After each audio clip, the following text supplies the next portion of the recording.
Merci une fois de plus d'être là avec nous. Nous allons entrer bien sûr dans le vif du sujet puisque le sujet qui va nous intéresser aujourd'hui, c'est surtout la question. C'est vrai qu'on parle beaucoup de l'apôtre Paul, mais souvent nous négligeons, j'ai le sentiment, Jésus. Donc je rappelle la thématique, la vie de Jésus. Quel exemple pour nous aujourd'hui? Et je vous rappelle que vous êtes dans l'émission sur le chemin du savoir. Et Pasteur Marguerite, je pense que tout va bien. Donc on vous laisse développer tranquillement votre sujet. En tout cas, merci d'avoir accepté notre invitation. Je rappelle encore la thématique, la vie de Jésus. Quel exemple pour nous aujourd'hui? On vous laisse pleinement la place, Pasteur Marguerite d'Orvilliers. Merci beaucoup, merci. Encore salutations à tous nos auditeurs, auditrices. Et c'est vrai, quand on m'a envoyé la thématique, j'ai dit, mais Jésus il fait tellement de choses, c'est pas possible. Une heure ne va pas suffire. Il me faudrait vraiment toute une journée pour pouvoir parler de Jésus. Donc j'ai commencé à relater tout ce que Jésus nous a apporté et j'ai trouvé qu'il n'y a pas un domaine où Jésus n'a pas été un exemple ou un modèle, où il n'a pas laissé une trace, il n'a pas laissé un exemple.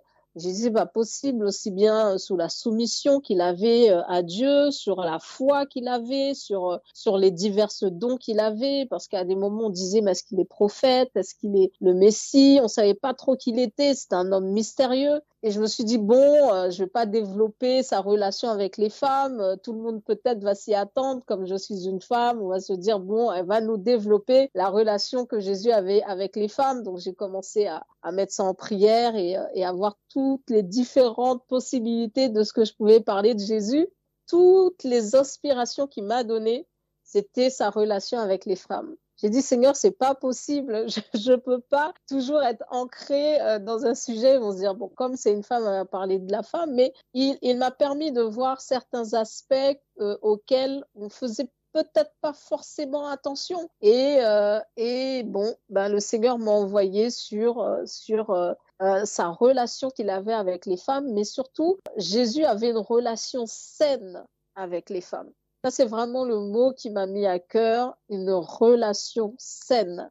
Parce qu'on entend tout et n'importe quoi aujourd'hui, mais c'est bien de recadrer les choses, c'est que notre Sauveur avait une relation saine. Et je pense que le Seigneur a vraiment montré aux hommes quelle relation eux aussi devaient avoir avec les femmes. Et il est important de savoir qu'il faut que les hommes aujourd'hui aient une relation saine avec les femmes. Moi, je me souviens toujours depuis petite, ma mère, elle me disait toujours, oui, une petite fille, ça joue pas avec les garçons, ça joue pas avec les filles. On met toujours un écart, une barrière entre les filles et les garçons. Mais on se rend compte que Jésus-Christ, lui, vient et qu'il a brisé cette barrière, qu'il a remis entre l'homme et la femme une relation saine. Il nous a appris, enfin, je vais pas dire appris, mais il va nous réapprendre la cohabitation entre l'homme et la femme. Il nous fait comprendre qu'il n'y a pas de différence pour lui, parce qu'il n'a jamais guéri une femme différemment qu'il a guéri un homme. Il n'a jamais exhorté une femme différemment qu'il a exhorté un homme. Il n'a jamais sauvé une femme différemment qu'il a sauvé un homme. Il n'a pas dit il y a le paradis des femmes, le paradis des hommes. Il nous a bien fait comprendre qu'il fallait qu'il y ait une cohabitation entre l'homme et la femme. Et je trouve que c'est très important qu'on arrive à comprendre que Jésus-Christ non seulement est venu déchirer le voile, mais déchirer le mur aussi de séparation entre l'homme et la femme. Et tout son parcours et tout ce qu'il a mis en place a été aussi pour rétablir cette cohabitation. Et ce qui est incroyable, c'est qu'il n'a jamais pris en compte les critiques. Et ça, c'est bien, parce que je sais que des fois, il y a des hommes qui aimeraient faire certaines choses avec les femmes, mais ils font attention aux critiques. Ils font attention à... je ne veux pas froisser l'auditoire. Je ne veux pas frapper l'église. Donc, j'agis avec prudence. Et on voit que Jésus-Christ, il n'a jamais été dans ce genre d'attitude. Lorsque une femme venait à lui, lorsqu'une femme s'adressait à lui, et même c'est lui des fois qui faisait cette démarche d'aller vers les femmes, et qui fait qu'il n'a jamais laissé le qu'en dira-t-on être maître de ses actions, surtout envers les femmes. Il n'a jamais permis à ce que autrui lui donne une directive lorsqu'il apportait la guérison, lorsqu'il apportait le salut, aussi bien à une femme qu'un homme. Et je pense que ça, c'est une image de Jésus-Christ, c'est quelque chose que Jésus a apporté, qu'on doit prendre en considération lorsqu'on prend une décision. Est-ce qu'on prend une décision pour faire plaisir à l'auditoire? Est-ce qu'on prend une décision pour faire plaisir aux personnes qui sont autour de nous? Ou est-ce qu'on prend vraiment une décision selon le modèle de Jésus-Christ? Et on se rendra compte qu'il y a beaucoup de choses qu'on n'ose pas faire avec une femme. Il y a beaucoup de places qu'on n'ose pas donner à une femme. C'est pas parce qu'on est contre, mais c'est parce qu'on a peur de la critique, on a peur de l'auditoire, on a peur du qu'en dira-t-on. Et j'ai vraiment apprécié ce caractère de Christ qui, le seul auditoire auquel il faisait attention, c'était la volonté de son Père. Et on voit que Jésus parlait avec les femmes et quelque chose d'incroyable, il se laissait toucher par une femme. Et je pense qu'on n'a pas conscience de ce que ça voulait dire à cette époque. Parce qu'il n'était pas marié avec ces femmes, ce n'était pas leur mère, ce n'était pas ses sœurs, mais il permettait que ces femmes puissent le toucher. Et on sait très bien, surtout à ce temps-là, que les femmes avaient peu de droits. Elles avaient peu de droits, elles avaient peu de statut dans la société. Et on voit cette femme qui verse le parfum sur les pieds de Jésus et avec ses cheveux qui le oint. Mais je dis, c'est incroyable que Jésus arrive à se laisser toucher, mais il a vraiment brisé énormément de barrières. Je ne sais pas si vraiment on s'en rend compte, mais comment Jésus a brisé certaines barrières pour les femmes. Parce qu'une femme ne pouvait pas toucher un homme comme ça. Arriver, poser la main sur un homme, passer de la pommade, passer de la crème, c'est incroyable. Et Jésus est venu et il a permis à ce qu'une femme puisse le toucher. Et il n'y avait pas qu'elle. Et on voit même dans l'exemple de la femme perte de sang qui a touché Jésus pendant son impureté. Parce qu'il faut vraiment comprendre les lois de l'Ancien Testament, quel fléau les femmes avaient lorsqu'elles étaient en période d'impureté. Elles ne devaient même pas être dans la société.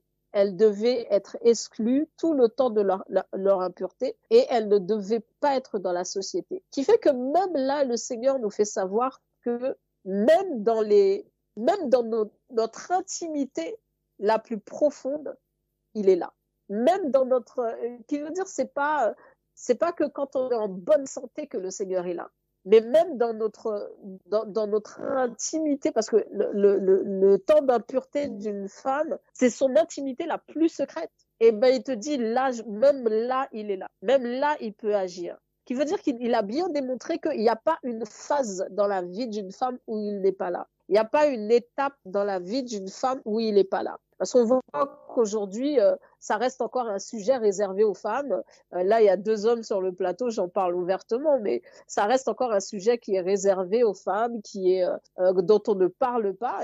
Je ne vois pas des hommes assis et avoir ce genre de conversation. Mais le Seigneur nous montre qu'il n'a pas de sujet tabou. Il n'a pas de sujet qui est trop féminin, dont il ne peut pas parler. Parce qu'il nous fait comprendre que tous les domaines de notre vie, ça l'importe. Ce qui veut dire qu'on peut avoir un problème dans son corps et on ne peut pas dire « Ah, ce problème-là dans mon corps, c'est une partie qui est trop intime, je ne peux pas en parler à Christ. » Il fait savoir qu'il n'y a pas de tabou avec lui. Il n'y a pas de tabou dans la relation qu'on doit avoir avec lui. Et c'est quelque chose de merveilleux. Je trouve Jésus-Christ tellement merveilleux. C'est incroyable tout ce qu'il est venu faire. Il défendait les femmes. Vraiment, quand on voit cette femme qu'on a attrapée en plein adultère. Et il faut savoir que cette loi, c'est Dieu qui a donné cette loi. C'est pas les hommes qui ont inventé cette loi de dire si on attrape une femme en flagrant délit d'adultère, qu'on doit la lapider. C'est Dieu qui a mis en place cette loi. Et Jésus-Christ vient Et la propre loi qu'ils ont mis en place, ils ont dit non, moi je suis même au-delà de cette loi. Et il a défendu cette femme. Il l'a défendue devant tous ses oppresseurs. Qui veut dire que des fois, tu dois avoir une sentence. La sentence que tu dois avoir, tu la mérites. Mais le Seigneur dit grâce. Et on voit qu'en fait, il vient nous apprendre la miséricorde. Qui fait que ce n'est pas parce que des fois, tu ne dois pas être condamné. Mais il y a un mot qui vient rajouter derrière ta condamnation, c'est miséricorde. C'est le mot grâce. Et je trouve que c'est incroyable qu'il ait utilisé cette miséricorde devant cette femme. Cette femme qui n'avait aucune valeur aux yeux de certains, parce qu'ils étaient prêts à la lapider. Mais aux yeux de Dieu, elle avait de la valeur. Qui fait que le Seigneur nous fait vraiment comprendre que nous, femmes, on a de la valeur à ses yeux. Même au-delà de nos fautes, même au-delà de nos iniquités, on a de la valeur. Il nous a remis sur le piédestal. Il nous redonne l'égalité avec les hommes. Là, il y a beaucoup d'hommes qui n'aiment pas ce mot, ce terme, mais il fait en sorte que les femmes retrouvent leur égalité avec les hommes. Il n'y a pas que les hommes maintenant qui ont la grâce. Les femmes aussi ont la grâce. On est égaux l'un et l'autre. Et je trouve ça merveilleux et le Seigneur permet vraiment que la femme retrouve son estime. On a retrouvé de l'estime de soi. Parce que il faut dire les choses. On n'était rien. On avait perdu cette estime. On était là pour faire des enfants. On était là pour être au service. Et le Seigneur vient et commence à chambouler. Et en plus, la façon dont il chamboule les choses, c'est tellement fait avec tact, c'est tellement fait avec sagesse qu'il n'y a rien à dire en fait. Lorsqu'on voit que Jésus-Christ parle à la femme samaritaine et que les disciples sont partis acheter à manger et qu'ils reviennent, et il dit, mais pourquoi il lui parle? Mais il ne pouvait rien dire. C'est que le Seigneur, des fois, il fait quelque chose avec une femme. On a envie de dire quelque chose, mais on dit, mais pourquoi elle? Mais on ne peut rien dire. Parce qu'on comprend que Jésus-Christ fait ce qu'il veut. Il fait ce qu'il veut. Et ils arrivent là, les disciples, et ils ne comprennent pas comment le Sauveur, le Roi des Rois, puisse parler à une femme samaritaine. Et là, il met son autorité spirituelle. Il fait ce qu'il veut. Dieu parle à qui il veut. Il utilise qui il veut. C'est comme aujourd'hui le Saint-Esprit qui donne les dons à qui il veut selon son bon vouloir. Il n'a pas de compte à rendre à personne. Il n'a pas, avant le départ des disciples, oui, est-ce que vous êtes d'accord si je parle à une femme samaritaine? Non, il n'aura pas demandé s'ils étaient d'accord ou pas. Le Seigneur fait ce qu'il veut. Et il a démontré que dans ce qu'il voulait les femmes. Il voulait faire des choses avec les femmes. Il voulait travailler avec les femmes. Et ça, c'est incroyable. Et c'est pour ça que c'est dommage que les femmes ne comprennent pas ce que Jésus-Christ est venu faire pour nous. Il y a encore trop de femmes qui négligent le travail qu'a fait Jésus-Christ pour nous, qui minimisent le travail que Jésus-Christ a fait pour nous. Parce qu'on n'avait pas le droit à toutes ces choses. Vous vous rendez compte, des fois, il nous donne la parole. Le Seigneur nous parle, il nous pose des questions. Il a même humilié cette femme qui voulait la guérison pour sa fille en disant qu'il n'était pas venu qu'il fallait pas voler la nourriture des enfants et que c'était pratiquement la considérant comme un chien. Et elle répond, oui, mais les chiens mangent les miettes qui tombent sur la table. Et même dans sa façon d'humilier les gens, il y a une grâce dedans. C'est pas croyable. C'est pas croyable. Et vraiment, il est important qu'on ne minimise pas ce que Jésus-Christ est venu apporter aux femmes. Et il est venu faire comprendre aux hommes que maintenant, on est tous égaux. On est tous un, on est tous pareils. Et ce qui est incroyable dans les femmes, c'est que nous, les femmes, on a une force de conviction. Et le Seigneur le sait, ça. Et je relisais ma Bible encore et je regardais le reniement de Pierre, la trahison de Judas, et on voit beaucoup de versets comme ça, mais vous aurez beau chercher, il n'y aura pas la trahison de Marie-Madeleine, il n'y aura pas la trahison de Marie, il n'y aura pas la trahison de Marthe, parce qu'on est des femmes de conviction. À partir du moment où on a la foi dans quelque chose, on ne se retire pas comme ça. Des fois, on a tellement l'habitude d'être maltraité qui fait qu'il en faut beaucoup pour qu'une femme renie Christ. On ne renie pas Dieu comme ça. On ne renie pas ce qu'on a reçu. Par exemple, si je rencontre quelqu'un qui m'a fait du bien, même si tout le monde dit que c'est une mauvaise personne, moi, il m'a fait du bien, je vais dire non, moi, je le trouve très gentil, je le trouve très agréable. On a cette force de conviction que le Seigneur nous donne. C'est pour ça que même sur tout le chemin de la souffrance de Christ, les femmes sont restées là. Devant la croix, les femmes sont restées là parce qu'on a une conviction. On a une conviction. Quand on a la foi, notre foi, elle est ferme. Elle ne s'ébranle pas comme ça. Et je sais que le Seigneur sait ça dans les femmes. Il reconnaît cette puissance-là dans les femmes. C'est pour ça que c'est plus facile à une femme d'être mariée avec un inconverti, sachant qu'il ne faut surtout pas le faire. Mais sa foi ne va pas s'ébranler comme ça. Elle ne va pas chuter comme ça. Parce qu'on est des femmes de conviction. Et ça, c'est important. Ce caractéristique de la femme que Dieu apprécie. On ne pivote pas comme ça. On est ferme. On a besoin du soutien de notre mari, on a besoin d'encouragement, on a besoin d'être porté, d'être soutenu. Mais lorsqu'on saisit quelque chose, on n'abandonne pas comme ça. Et on a vu sur tout le parcours de Jésus que les femmes sont restées du début à la fin. Même lorsque Jésus-Christ est mort, elles venaient quand même tous les jours. La Bible nous dit, elles venaient à la tombe de Jésus-Christ. Même après la mort, on lâche pas l'affaire. Même après la mort, on reste au pied du Maître. Après la mort, on est au pied du Maître. Alors imaginez de son vivant.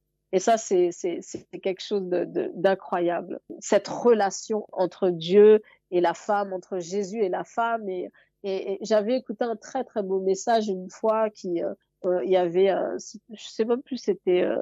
Oui, c'était une sœur qui l'avait apporté, qui disait l'homme ne saura jamais quelle relation exacte a Dieu avec la femme, parce que lorsque Dieu créa la femme, il dormait.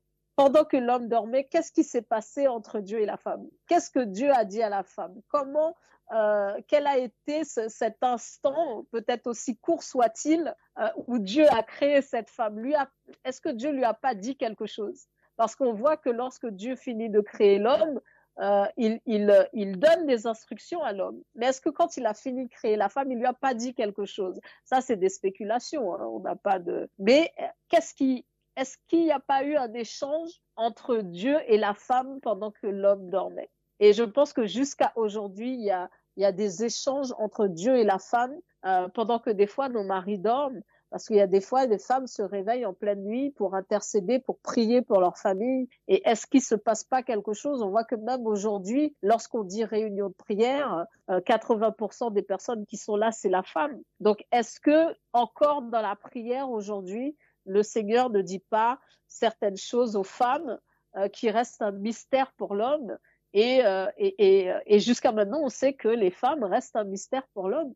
Ils n'arrivent pas encore à nous examiner, ils n'arrivent toujours pas à nous comprendre d'où vient cette force de caractère que Dieu nous a donnée malgré la souffrance, la tribulation. On est là, on ne lâche pas l'affaire. Et vraiment, je tenais à appuyer que vraiment, en Christ, les femmes, on a une force de conviction. Et ce que j'aime aussi, c'est que le Seigneur sait quelle est la relation de l'homme et de la femme. Parce que le Seigneur est omniprésent, donc il est partout, il sait, depuis le temps des temps, il est là, il voit les choses, il voit la relation qu'a l'homme avec la femme. Et ce que j'aime, c'est que de manière subtile, le Seigneur ramène l'homme à la condition de la femme. Comment Dieu ramène l'homme à la condition de la femme?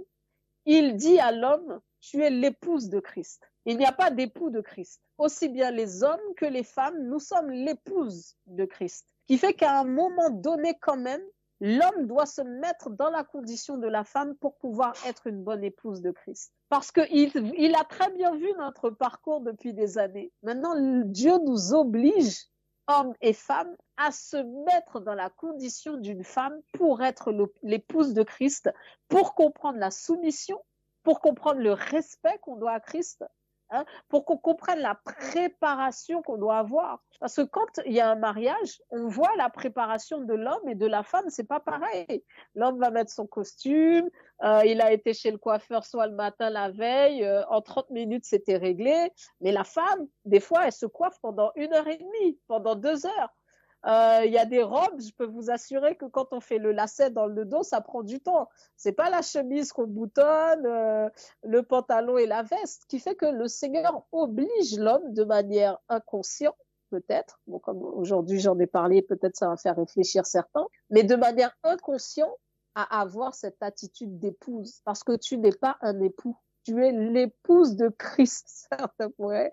Mais je pense qu'il a fait exprès d'utiliser ce terme épouse de Christ. Parce que maintenant, si tu comprends que tu es l'épouse de Christ, tu vas réfléchir de quelle façon tu veux que Dieu se comporte avec toi. Et toi, en tant qu'homme, tu vas te comporter de cette façon avec ta femme. Parce que si tu maltraites ta femme, eh ben, c'est que tu considères que toi, en tant qu'épouse de Christ, Jésus-Christ te maltraitera. Si tu penses que tu n'as pas le droit à la parole, c'est qu'en tant qu'épouse de Christ, tu n'as pas le droit aussi à la parole. Et c'est que le Seigneur, à travers ce terme d'épouse de Christ, oblige l'homme, avec son machisme des fois démesuré, à se mettre à la condition d'une femme pour pouvoir comprendre la femme.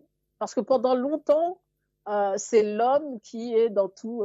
voilà, être un homme, c'était merveilleux, être un homme, être un homme, être un homme. Et Jésus vient et il leur dit, bon, moi maintenant je vais venir chercher mon épouse. Et je trouve que le Seigneur, très subtilement, il a remis les choses à zéro. Il nous a remis au même niveau. Il a rétabli, annulé cette différence. Parce que quand il a créé Adam et qu'il a créé Ève, il devait être en harmonie. Il devait dominer sur les poissons, il devait dominer sur les choses de la terre, mais il n'y avait pas de domination entre eux. Il y avait une égalité parfaite. Et cette égalité parfaite, après la chute, a complètement été détruite. Et le Seigneur a entendu la souffrance de la femme. Parce qu'on peut dire ce qu'on veut, les femmes ont énormément souffert. Et en entendant cette souffrance, eh ben, petit à petit, mais avec délicatesse, et c'est ce qu'on ne sait pas faire, nous, aujourd'hui, femmes. On ne sait pas faire les choses, des fois, avec délicatesse. Le Seigneur a fait les choses avec délicatesse. Et aujourd'hui, on voit le résultat. Mais maintenant, qu'est-ce qu'on veut mettre en place? Le féminisme, on veut que les femmes soient ci, on veut que les femmes soient ça. Non, il faut qu'on comprenne que si l'homme comprend qu'il est l'épouse de Christ, il va comprendre qui je suis, moi, pour lui. Si l'homme comprend sa relation avec Jésus-Christ, il va automatiquement comprendre quelle relation il doit avoir avec nous, leur épouse. Et ça, c'est très important. Et c'est pour ça que je trouve que des fois, certaines femmes, malheureusement, détruisent le travail de Christ en voulant obtenir les choses par la force, en secouant la bannière. Mais en fait, il suffit juste de rester au pied du maître. Parce que c'est Christ qui va se charger de relever notre visage, quelle que soit la femme qu'il a rencontrée. Il a toujours eu une parole d'encouragement. Il les a toujours redonné un nom dans la société. Parce que l'histoire de la femme samaritaine, elle avait complètement perdu sa crédibilité. Il lui a redonné la vérité. Parce que qu'est-ce qui fait que les gens ont cru quand elle a parlé? C'est qu'elle a dit les choses peut-être qu'elle niait pendant des années. Parce que pourquoi une simple phrase, dire « j'ai rencontré celui qui m'a dit tout ce que j'ai fait ». Ça veut dire qu'elle reconnaissait qu'elle avait fait quelque chose. Mais est-ce que pendant des années, elle ne niait pas qu'elle avait fait quelque chose?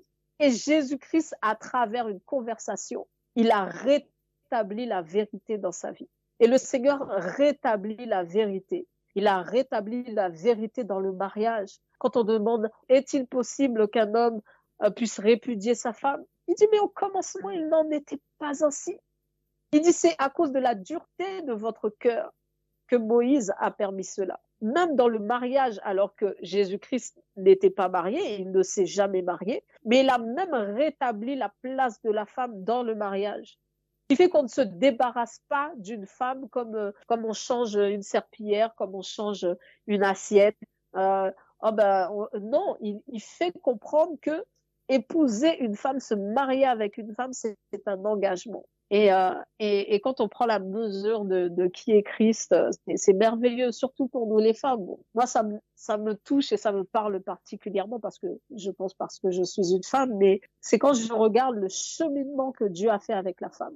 C'est quand je regarde le parcours que Dieu a fait avec la femme et surtout la manière dont il l'a fait avec tact. Notre Dieu, c'est pas un Dieu sauvageon qui fait que tout ce qui se fait avec sauvageté, pour moi, ça ne vient pas de Dieu. Il fait les choses très calmement, posément. Lorsqu'il y a, je ne vais même pas dire un conflit, mais lorsque Marthe fait la réflexion, mais Seigneur, regarde, je suis toute seule à la cuisine, Marie, elle vient pas m'aider. Calmement, il dit, mais Marie a choisi la bonne place. Il sait répondre, même dans un conflit, il sait répondre avec tact, avec calme. Mais aujourd'hui, combien d'hommes vont dire femme, va dans la cuisine, alors que Jésus dit que la bonne place est au pied du maître. La bonne place est à la table de la parole de Dieu. S'il doit y avoir un débat biblique, la bonne place, c'est là où est le débat biblique. Le Seigneur est incroyable. Même cette femme, je pourrais tellement citer d'exemples de femmes, mais même cette femme, et dans leur cœur, il dit, oh là, si Jésus savait qui était cette femme, si Jésus savait ce qu'elle faisait, mais Dieu sait très bien, il savait très bien qui elle était, il savait très bien ce qu'elle faisait, il le savait très bien. Et il dit, mais elle sera citée, on va citer son nom, ce qu'elle a fait, ça va rester gravé dans la mémoire de tous, ça va rester gravé. C'est incroyable. Ce qui veut dire que notre Seigneur, depuis la nuit des temps, il a vu l'importance de la femme, il a vu le potentiel de la femme, et c'est le péché. Le péché a mis une séparation entre la femme et l'homme.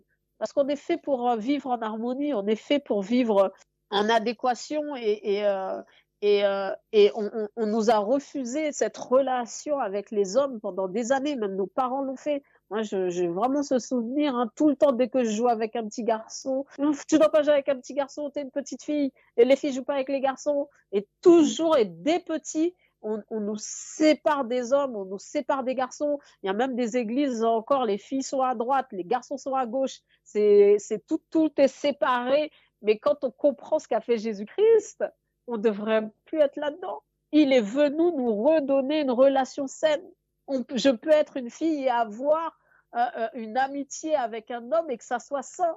Mais c'est à nous de garder cette sainteté. Le Seigneur avait, et c'est pour ça que l'homme n'arrive pas à comprendre comment Jésus pouvait être aussi proche des femmes et qu'il n'a pas fait deux, trois petites choses sur les côtés. Ils ne comprennent pas, parce que pour eux, c'est pas naturel, c'est pas normal. Quand un homme est avec une femme te touche, elle prend ses cheveux, elle caresse elle le voit d'huile tes jambes. Donc, en tant qu'homme, il doit se passer quelque chose physiquement sur toi. Ils ne comprennent pas comment Jésus, lui, ça lui fait, ça ne l'a pas excité parce qu'il n'a pas cette relation avec nous. Et il demande aujourd'hui à ce que l'homme et la femme, on arrive aussi à avoir cette relation saine. Il faut qu'on puisse avoir, et c'est pas normal que si j'ai une réunion de spirituelle où je dois débattre la Bible, je peux pas le faire face à face avec un homme. Parce que tout de suite, on va s'imaginer, oh là là, elle est restée jusqu'à 23 heures avec un homme, forcément, il y a eu quelque chose, alors que non. Jésus-Christ nous a démontré qu'en Christ, hommes et femmes, on peut avoir une relation saine. En Christ, hommes et femmes, on peut servir Dieu avec sanctification. Donc, il faut arrêter, mais malheureusement, on a encore beaucoup de mal. Il faut arrêter ce regard. Elle, c'est une femme, elle, c'est un homme, et chacun chacun à droite, chacun à gauche, parce que s'il y a une femme et un homme ensemble, ça paraît bizarre. Mais le problème, c'est que c'est nous qui avons un problème. C'est pas Dieu. C'est nous qui avons un problème. S'il y a un homme dans un bureau avec une femme, ça porte confusion. Il y a des pasteurs qui ont tellement peur, s'ils ont une femme avec eux, soit il faut qu'il y ait une autre femme, ou soit il faut que la porte soit ouverte. Parce que sinon, on va entendre harcèlement ou il y a eu quelque chose. Si l'homme reste seul avec la femme, forcément, il y a eu quelque chose. Alors qu'avec Jésus, c'est pas comme ça. Lorsque Jésus était seul avec la femme samaritaine, il n'y avait pas d'ambiguïté. Il n'y avait pas d'ambiguïté, mais aujourd'hui, est-ce qu'on arrive à faire ça?